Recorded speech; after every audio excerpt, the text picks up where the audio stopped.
Yeah, I was in wrestling. Me and my brother were both in wrestling. My brother's the #1 in our high school. That's crazy. And then I'm #2. I've never taken a sip of alcohol because this is like, I'm just not, because like, dude, alcoholism is a disease. And you also did stuff in high school like open mic, right? Yeah, hey, what the hell? And you got to remember it's all in your head, but at the same time, it's so hard to tell someone that's dealing with a panic attack or anxiety or depression that it's in your head, even though it affects you physically as well. So it's hard to process that. Absolutely, dude. This is so fun. We have to walk around and talk about cool shit. Yeah, this is so awesome. Thank you so much. Hi, today I'm here with Karizma. How's it going? So you were born in Minnesota, right? Yeah, very small town, 1,800 people. Yeah, that's crazy. Yeah. So it's totally different. We're in LA right now, which is like millions and millions. Yeah. Of people, so it's totally different vibe, you know. Were your parents born in Minnesota as well? Yeah, they were even born in a smaller town actually. Oh wow. And my mom's from the same town I'm from, but my dad was even in a smaller town. Like it didn't even have a population really. Like it didn't even have like the sign because it was just tiny, you know. Wow. So yeah. What do they do? My dad works at Wells Fargo. Yeah. And my mom at Queen's Houses. So very different jobs, and then I have a very different job from both of them. So yeah. So are most of your family in like the business side or like? Yeah, I mean, my brother he's 20. He just turned 20. He's a college wrestler, like a D1. Oh my god. Full scholarship. Yeah. And my parents do those jobs, and then like honestly, my family there's some farmers. Like it's nothing crazy. Yeah, there's nothing really crazy. Everyone stayed in their town, you know. They got born in, and then they stay there and did jobs in the town. So. What is the town like? Is there like a main industry of the town? No, not really. There's a couple mills, you know, like for flour and corn and all that stuff, because it's like a farming town. But other than that, nothing. Did you ever like do any of that, like help out on the farm? Or? Oh, I've had a million jobs. Like I was a dishwasher. I worked at Target. I worked at a dog kennel. I've done a lot of jobs. Yeah. Yeah, I've framed houses one summer when I was like 16. Oh my god. Yeah, a lot of jobs, but I'm happy my job is this. Yeah. Now. And weren't you also like doing wrestling too? Yeah, I was in wrestling. Me and my brother were both in wrestling. My brother's the #1 in our high school. That's crazy. And then I'm #2, so it's pretty cool. Yeah, we're both pretty good, and we went to state my senior year as a team. Oh, wow. So me and my brother got to experience that. How did you even like decide on wrestling? My dad just put us in it, and then I just fell in love with it. It was cool. It wasn't like a forced thing, you know. Yeah. Yeah. What do you love so much about wrestling? It's just like a one-on-one sport, and you don't have to worry about like any other people. Like it's not like a team sport, you know. It's just me and another person, and then you can't really blame yourself. But like when you win, it's all you're winning. So it's like you know, you get all that joy, I guess, you know. So. Yeah. And how do you describe yourself like back then growing up? Not the same. Like I've changed it a lot, which you know I'm proud of. But like, you know, growing up in a small town, people think differently.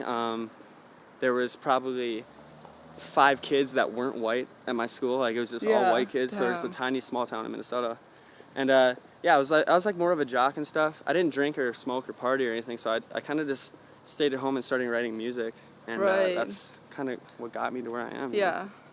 Did you say in like previous interviews that you had difficulty like fitting in or like not part of the popular scene? And it wasn't even like a cliche fitting in. It was my doing. It was like I decided not to go, you know, drink and stuff. Mm-hmm. And at the time, you know, looking back, I guess that would have been cool to be able to do that stuff.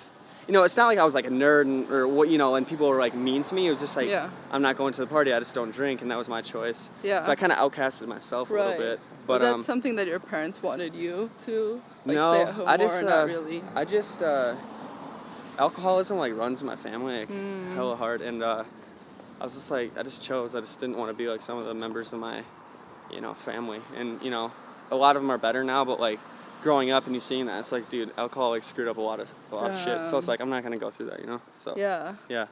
So you were always so like conscious from the beginning when your parents like. Yeah, like I've never taken a sip of alcohol because this is like I'm just not. Because like dude, alcoholism is a disease, and you know it runs in a family, and it's just like, you know, why start something? Yeah. You know, if you have the genes to, you know, contract that shit, it's like I'm not gonna deal with that. Yeah. So, yeah. I don't know. It's like I don't know, and I love my family, I love my parents, like, but I just didn't want to deal with that, and like it's just not me. Yeah. So. What were your favorite subjects when you were in school?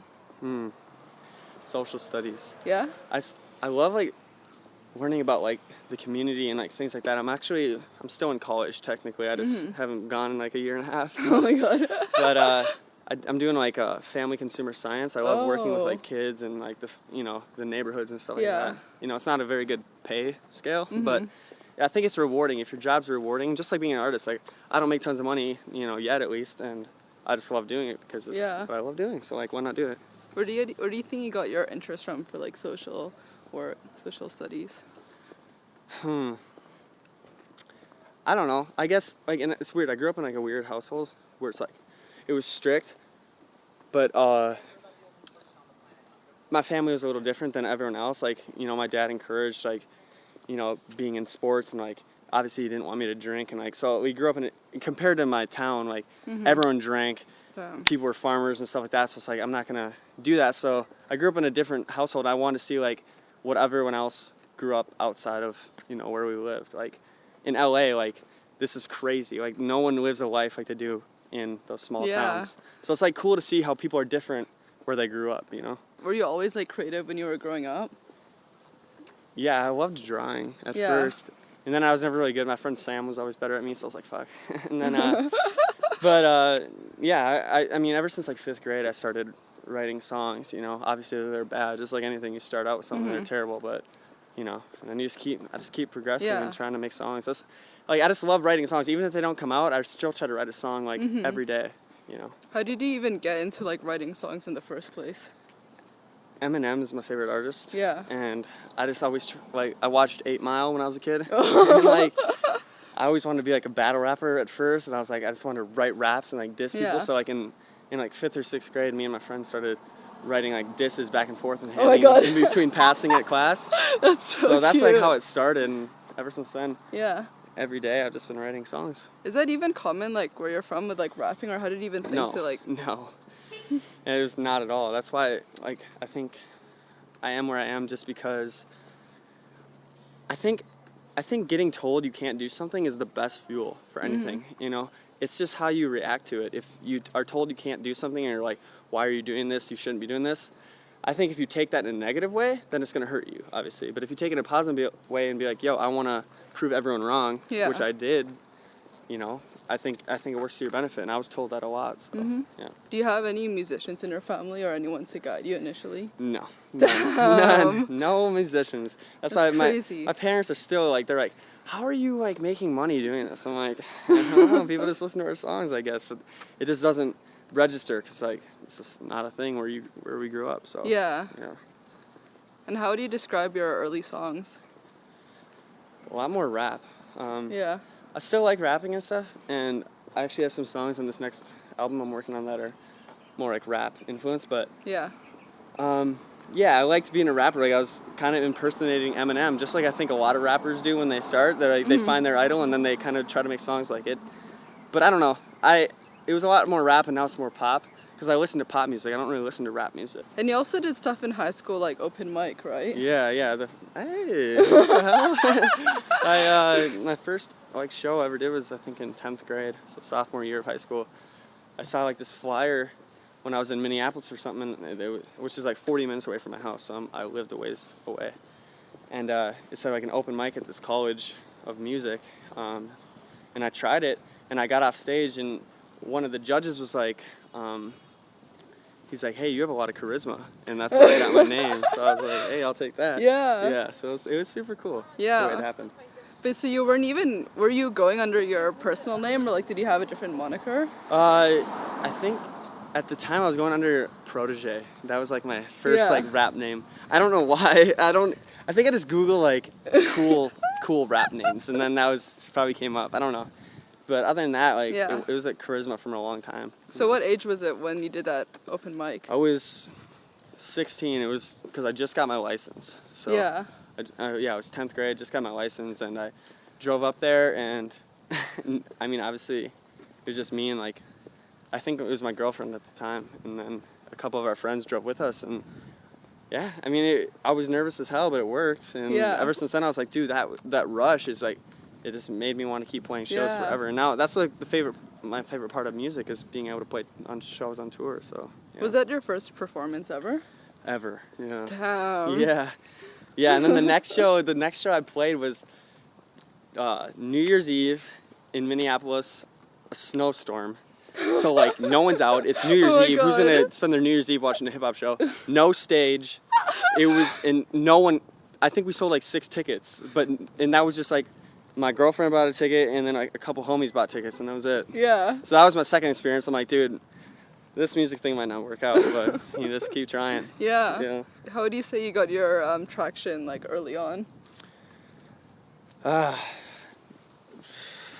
It happened in my high school probably because I was just like constantly telling people to listen to my music. I burned CDs, like I'm not even kidding, like once a month I'd burn like 100 CDs and hand them out at school. Whoa. Try to sell them for $5. One time I did sell a bunch of CDs. I made like $100. My dad's like, where'd you get that money? He didn't believe me. But then and then I started opening for everyone I could in Minneapolis. I opened for Dizzy Wright, like Wiz Khalifa, like the first, like I got like 10 minutes to play a set. How were you even able to get that initially?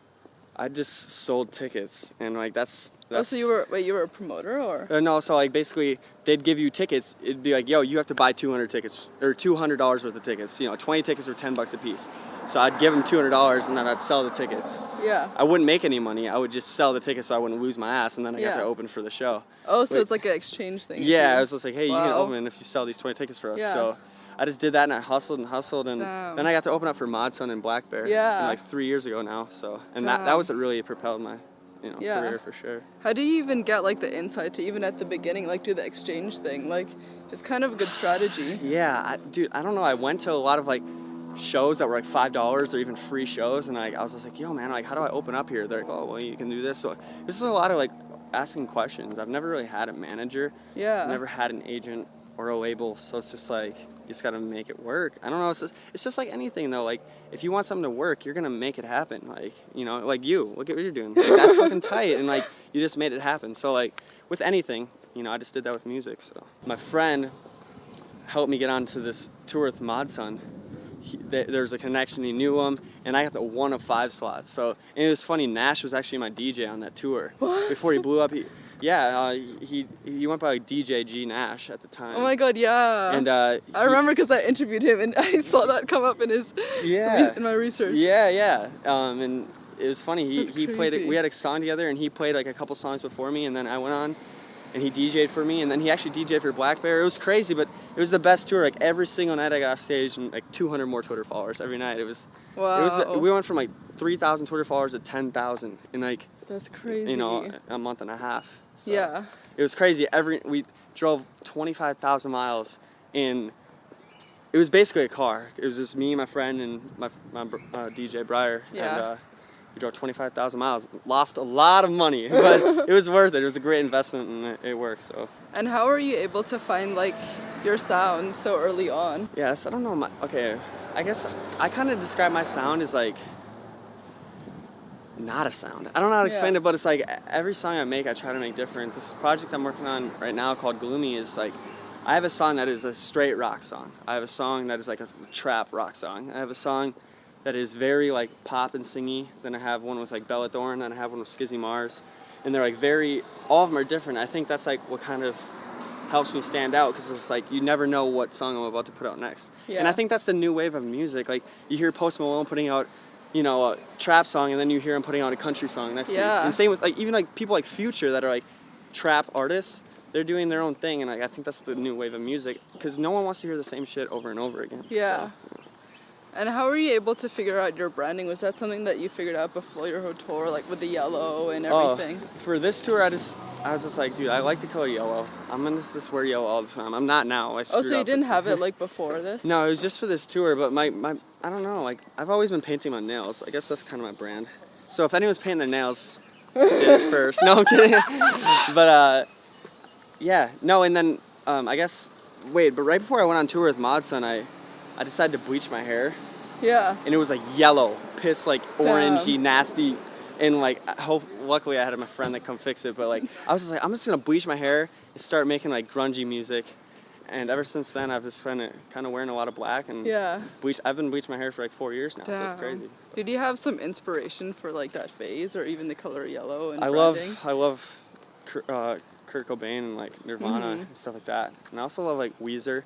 and I love that, like, not like cheesy rock music, but it's just like, it's very simple and like straight to the point, and not a lot of metaphors, just straight to it. So like, I just loved how they dressed, you know, and I love Kurt Cobain, and so I was like, I'm gonna wear a flannel, bleach my hair, and just do that. And like ever since then, it's been kind of a thing. And you talk a lot about like mental illness. How did that come about? Yeah, I just want to touch on that before I even like get to it. I hate when people say that you use, not you're saying that, but like people on like Twitter and stuff are always trying to bring people down, and they're like, yo, you use mental illness to like gain fans. And I think that's the lamest thing ever, because as an artist, I think you're supposed to talk about your struggles and your battles. And I don't think that's me gaining, like, you know, that's just like me, you know, talking about, you know, hanging out with girls and like going to parties and doing Xanax like people talk about. I don't do that. I deal with depression and stuff, and I take medication for that, and you know, my lifestyle's a little different. I think that me talking about that is, it's not cool, but that's just what I'm about. And if that's what, you know, listeners relate to, I don't think that's a bad thing. I think it helps people. I don't know, I just want to touch on that, because I think that's the lamest thing ever when people are like, yo, you use mental illness, because it's like, no, I'm just talking. That's what artists should do, is talk about their lives, and if they're not, then I think they're doing a disservice to music, to be honest. So, yeah. Have you always had like mental illness since you were young, or? It's ran in my family. I've had a few, not that this is really, I don't know how they classify it, but I have a few family members that deal with like eating disorders, and obviously depression really runs my family. And yeah, I've dealt with that, and it really hit me in high school. I started dealing with it. Anxiety was like a really bad thing, and I started taking medication for it. And then I've had a couple like stints where I stopped taking it because I thought I was fine, right? And totally wasn't. It's like, because like when you take those medications, like if you stop taking it, it stays in your bloodstream for a while, and like it's, you know, it stays in your head, so you're fine, and then instantly it'll just hit you. And I've had like, I thought I had brain cancer, like crazy things. I went to the doctor because I don't know. And you got to remember, it's all in your head, but at the same time, it's so hard to tell someone that's dealing with a panic attack or anxiety or depression that it's in your head, even though it is. It affects you physically as well, so it's hard to process that. Yeah. How are you dealing with it now? Good. Or like, do you have like some methods that you can share? Well, I do take medication, and that doesn't work for everyone. It really does work for me. I had I went to a couple, like two therapy sessions, which is good, but I don't know. I think just honestly, when I go on tour and I talk to fans about it and they tell me their stories, I think when you relate to someone and you're like, oh, I'm not the only one going through this, I think that's like the best thing. Like that's even better than medication in some sense, because when you realize you're not the only one going through something, you know, you're like, okay, you wake up and you're like, it's not just me, I'm not crazy, I'm fine, like I can deal with this, other people are going through it, we can get through this together, kind of thing. So yeah, that's for sure like my main inspiration. Like that's why I love going on tour. Like that's why I meet everyone after the show, because like, you know, paying extra for VIP shouldn't, like, that's lame. Like that's cool, like you get extra shit, but like I need to talk to everyone, because some people don't have that money to talk to me, and if they need to tell me something, I'm not going to let money, you know, deter them away from that. Yeah. So has this always been something you were doing since the beginning, like having such a close bond with your fans? Yeah, and that's also like gotten me in some hot water too, because you know, you get really a close relationship with your fans, and you say something on Twitter, or you do this or that, and then they take it very personally, which is, it's cool, but at the same time, it's like, it's tough, because you have to make sure, you know, at all times you're doing the right thing, which it's good, because it's keeping me on my toes, and it's, you know, it keeps me doing the right thing. Yeah. I try to be a good role model for everyone. But yeah, I mean, ever since I did that Matzo tour, I was like, yo, I'm gonna meet every single person, because you know, I'm new at this, first off, and I still am new at this. It's like, why wouldn't I meet everyone that's coming to support me? So yeah, I don't know, and I get that, and like some people are, you know, ran by labels, and to be honest, that sucks, because like, I think getting to meet your fans is the coolest shit, regardless if they have money to meet you. Like, at the end of the day, I'm just a person, like, dude, eventually this music shit's gonna go away. Like, it's just, everyone loses fame, like, at some point, so it's like, you know, at the end of the day, I want people to be like, yo, man, that kid, like, met me at this show for free, like, and sometimes I get messages, or, you know, they have tattoos, you know, on their arms or over their scars, and, like, you know, it just shows that you help someone, and I don't think money should ever be a factor, man, because I grew up and I didn't get to go to that many shows when I was super young, because my parents were like, dude, we don't have money for that, you know. How do you think you've grown as a person since when you started? I would say, this is tough, because I've changed a lot, even physically. Like, I used to be like strong and like, a wrestler, and I didn't have long hair, but I'd say like emotionally I've like learned to deal with, I've learned to deal with things. Like, there's so much hatred on social media and all that crap. It's just like, it sucks, but it's like you learn to like love yourself regardless of that, because I'm trying to focus more on the positives. I did get in a downward spiral for a while, just looking at negative stuff, but like, and you can't forget to look at all the positive things that people say on, like, I get way more positive messages than I do negative, but you just gotta learn to focus on the positive in any situation. I think that's what I've learned the most doing this music stuff, because no one's ever not gonna get hate. No matter how cool you are. Justin Bieber's like one of the coolest artists ever, and that dude gets so much hate, but it's like, you just gotta know that you're the man and like keep going. What is your decision behind like just like doing everything yourself and like managing yourself kind of? I just don't trust people. I don't know, it's just like, because I've seen so many of my friends and like other people just get screwed over in this music, because it's like, it's not even about music hardly anymore. It's so much about like money and social media and like branding that, I just want to have control of as much of it as I can, because it can really get out of hand quickly, So, I don't know. It's not that I don't trust anyone. It's just, I've gotten screwed over a few times, and I want to make sure before I sign anything or this or that it's perfect, because this is my, like, it's my life at the end of the day. Like, these labels and stuff have artists coming through every day that they can sign, so it's not like a personal connection for them, but to me, this is my life and like my job, so I want to make sure it's important before, I sign away something. Yeah. Last question. What do you want to be remembered for? Oof. I want to be remembered for like being that person that you can talk to at any time. Because I think that's so important when you have a platform. And I just want to be clear, I've done some stupid shit like that I'm not proud of, and people hate for it, and I get that. But at the end of the day, I want someone to be like, yo, even if you don't like me, my DMs are open. Like, you can hit me up if you need to talk about something, because in high school I grew up and not many people were there to talk to me, and like, not that my parents weren't, they just didn't really understand what I was going through. And I think a lot of kids go through that, where their parents they want to help, they just don't know how, because you're 14, you're 16, 18, going through shit that they didn't go through. And I did go through some of that, and I think I want to be known for that guy that helped out. Yeah. That's great. Yeah, sure. Thank you so much. Absolutely, dude. This is so fun. We have to walk around and talk about cool shit. Yeah, this is so awesome. Thank you so much. Oh, bye. See you.